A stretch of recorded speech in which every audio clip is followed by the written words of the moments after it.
Salam sepak bola, teman-teman netizen atau warganet yang saya hormati semuanya. Selamat bergabung kembali ke konten terbaru dari channel YouTube Triple B. Dan di konten kedua hari ini, saya ingin memberikan update jelang final leg 2 Championship Series antara Madura United versus Persib Bandung yang akan dimainkan pada tanggal 31 Mei hari Jumat nanti, mulai pukul 19.00 waktu Indonesia Barat. Seperti yang sama-sama kita ketahui teman-teman, bahwa di leg pertama, Persib Bandung berhasil meraih kemenangan yang telak atas Madura United dengan skor 3-0.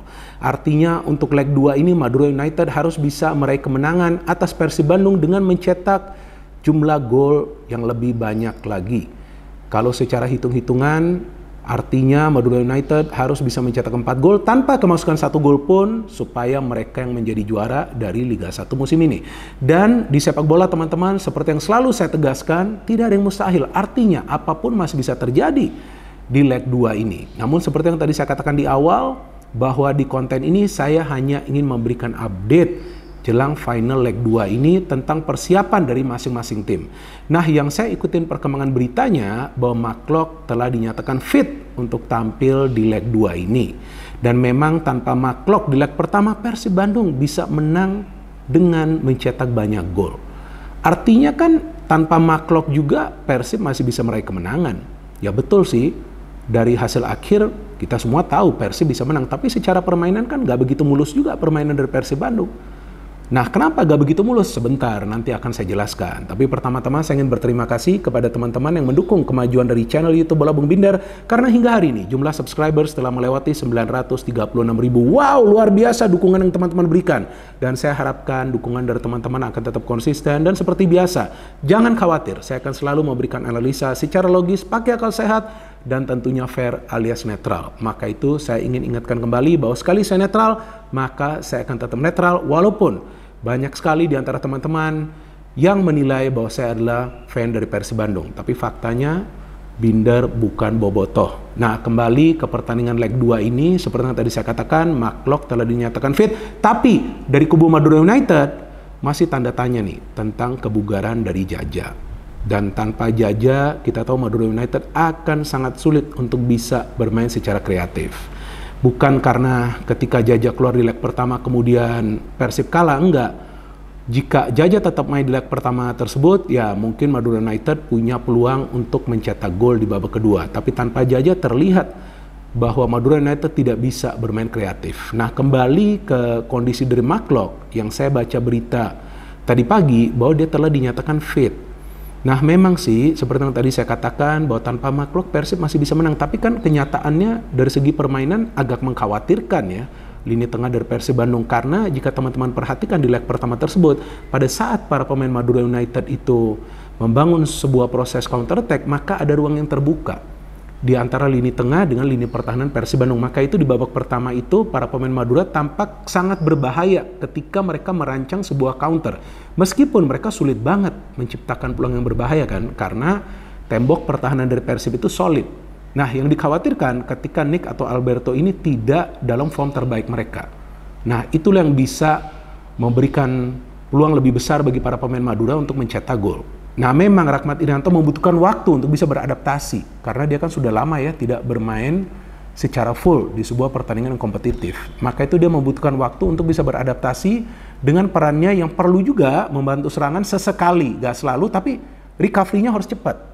Nah, ini tentu tidak mudah bagi Rahmat Irianto, sehingga ya selalu saja tuh para pemain Madura ketika masuk ke lini tengah Persib, wah kelihatan lebih dominan. Tapi pada saat Rahmat Irianto sudah bisa beradaptasi, permainannya mulai mencair juga dengan Deddy Kusnandar, pada saat itulah kita lihat para pemain Madura United kalah pressing di tengah. Seandainya McClough main di leg pertama tersebut, maka akan lebih sulit bagi para pemain Madura United untuk bisa membangun sebuah kreasi serangan dari lini tengah. Karena Madura United itu kuatnya di tengah.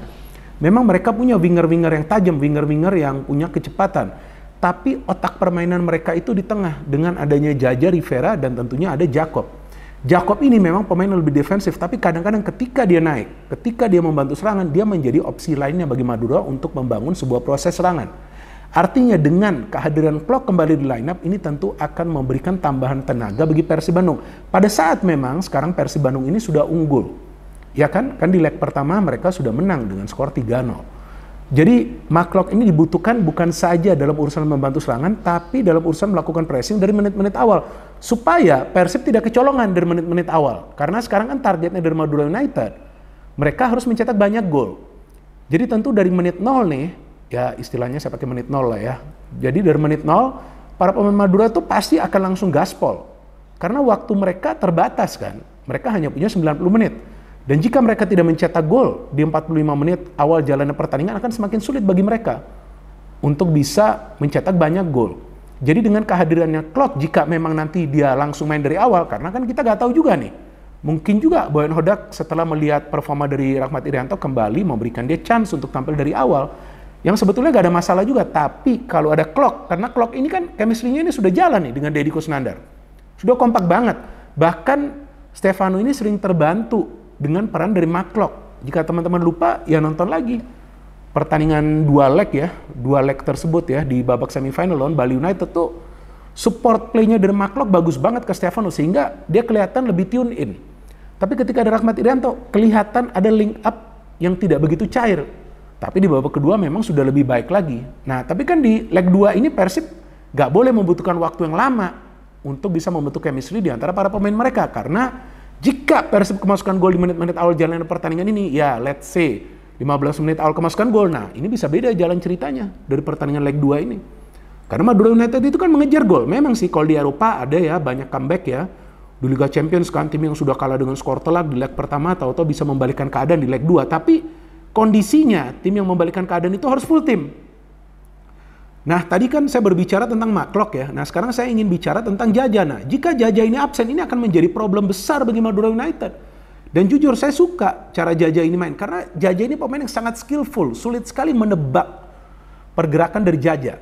Pada awal karir dari Madura United, dia lebih banyak melakukan pergerakan-pergerakan individu. Tapi, sekarang, ketika dia sudah lama bermain di Madura United, dia lebih banyak mengandalkan passing-passingnya. Jadi yang biasa mengandalkan pergerakan individu adalah Rivera. Dia akan lebih banyak stay di tengah, hanya memberikan passing, lihat ada pemain mana yang free, dan dia bermain seperti deep lying playmaker. Memang dia bermain lebih ke belakang, tapi dia tidak punya peran defensif bagi Madura United. Karena peran dia itu adalah untuk merancang serangan pada saat Madura menguasai bola, terutama ketika para pemain Madura baru saja memblok serangan dari para pemain tim lawan. Artinya dia adalah pemain yang akan efektif mengandalkan counter attack. Nah, feeling saya di leg 2 ini Madura United tentu akan all out. Mereka harus all out karena mereka mau mencetak gol secara cepat. Artinya kemungkinan juga di leg 2 ini Jaja akan bermain lebih ofensif bersama Rivera. Nah, jika itu yang terjadi, berarti Mark punya kesempatan untuk melakukan counter press kemudian bangun counter yang cepat. Ini pasti nih akan ada adu counter attack nih. Adu mekanik di tengah kemudian adu counter to counter nih pasti. Karena kan seperti yang pernah saya katakan sebelumnya bahwa dua tim ini kan gaya permainannya mirip ya, sama-sama mengandalkan proses transisi positif yang cepat. Nah, artinya nih counter attack akan sangat krusial bagi masing-masing tim. Berarti dengan adanya Mark ini akan memberikan tambahan tenaga bagi Persib untuk pressing, kemudian langsung nyambung permainan ke depan. Bagi Madura yang mengejar gol, mereka butuh sosok Jaja. Jika Jaja main, berarti Rivera akan lebih leluasa membantu serangan. Yang dikhawatirkan jika Jaja tidak main, maka Rivera juga harus lebih banyak berkeliaran di lini tengah untuk juga membantu Jakob menutup ruang di lini tengah. Karena Persib Bandung punya kekuatan itu di tengah. Memang kita tahu Persib adalah tim yang produktif. Ya kan teman-teman, dengan adanya Ciro dan David. Tapi sumber kreasi serangan Persib itu dari lini tengah. Dengan adanya Stefano Beltrame, ada Mark dan juga Deddy Kusnandar. Dan Deddy Kusnandar itu di leg pertama kewalahan tanpa Mark. Sering banget dia out of position.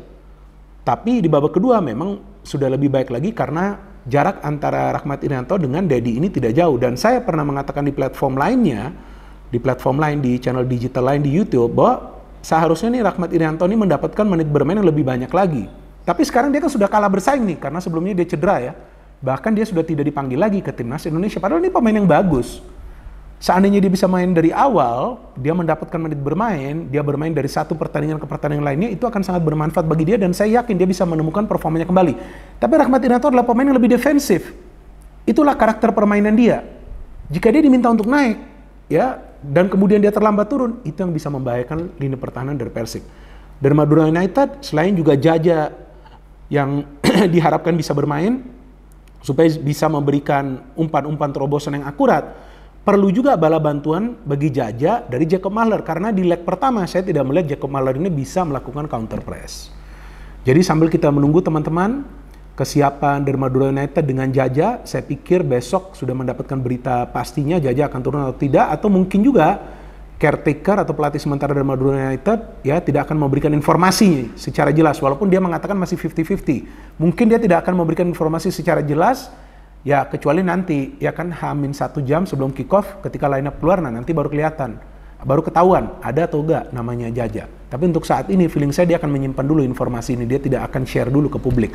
Namun dari Persib Bandung yang saya ikutin perkembangan beritanya, bahkan ada postingan video pendek ya di salah satu akun sosial media bahwa Mark Klok sendiri yang ngomong bahwa dia sudah merasakan fit dan kemungkinan dia akan siap untuk pertandingan leg 2 ini. Jadi teman-teman, ini saja yang bisa saya berikan update-nya, dan nanti saya akan kembali membuat konten ya nanti dong ya jelang finalnya. Jadi pada saat hari H lah, hari Jumat lah baru nanti saya upload kontennya, karena besok nih saya sibuk dari pagi, dan besok saya siaran pertandingan perebutan peringkat ketiga itu ya, Borneo FC versus Bali United. Leg pertama itu berakhir dengan hasil imbang 0-0. Ya kita tunggu nanti leg 2 tim mana yang akan menjadi tim dengan status peringkat 3 terbaik, walaupun saya nggak tahu nih apa yang mereka dapat ya dengan peringkat 3, apakah akan ke Asia, tapi kayaknya nggak ada yang ke Asia ya. Kita lihat nanti, mungkin saja nanti akan ada perubahan dan tim yang menempati peringkat 3 akan ke Asia, tapi sementara ini setahu saya sih nggak akan ke Asia.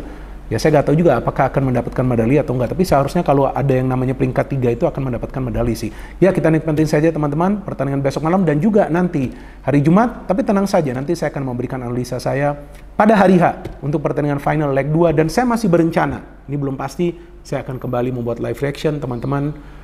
Silakan memberikan tanggapan kalian, apakah kalian berkenan jika saya kembali memberikan live reaction bersama tentunya partner saya Jas yang merupakan fan dari Persib Bandung sejak tahun 2019.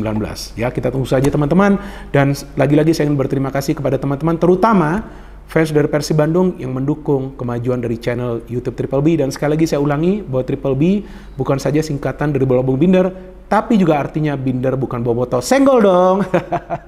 No hate, no politics, only football. Salam sepak bola.